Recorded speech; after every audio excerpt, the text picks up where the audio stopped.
গ্রাম ভালো লাগে না এমন মানুষ খুব কমই আছে। গ্রামের এই সবুজ শ্যামল সুন্দর দৃশ্য কার না ভালো লাগবে। আমার কাছে তো ভীষণ পছন্দ।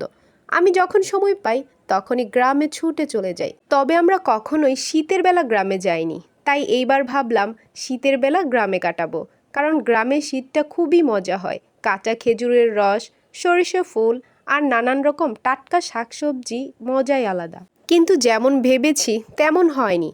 যেই পরিমাণ শীত এইবার পড়েছে, আমরা চাইলেও ঘর থেকে বেশি বের হতে পারিনি। তাই বেশি দিন আর গ্রামে থাকা হয়নি। আমার দেখা এইবার সবচেয়ে বেশি কুয়াশা পড়েছে গ্রামে। আমি তো দুপুর পর্যন্ত কোনো বেলাই দেখতে পারিনি। যখন বিকেল হয়েছে তখন মনে হয়েছে হালকা একটু বেলা উঠেছে, কিন্তু কিছুক্ষণ পরেই আবার কুয়াশা শুরু হয়ে গিয়েছে। তারপরও সব কিছু মিলিয়ে মোটামুটি ভালোই কেটেছে। এই সবজিগুলো আমাদের গাছের। আমাদের এখানে প্রায় সব ধরনের সবজিই করা হয় নিজেরা খাওয়ার জন্য। কারণ নিজের হাতে করে খাওয়া সবজিগুলোর মজাই আলাদা হয়। সব কিছু খাওয়া হলেও শুধু বাকি রয়ে গেল খেজুরের কাঁচা রসটা, যা অনেক বছর যাবৎ খাওয়া হয় না। এইবার ভেবেছিলাম খাবো, কিন্তু এইবারও হলো না।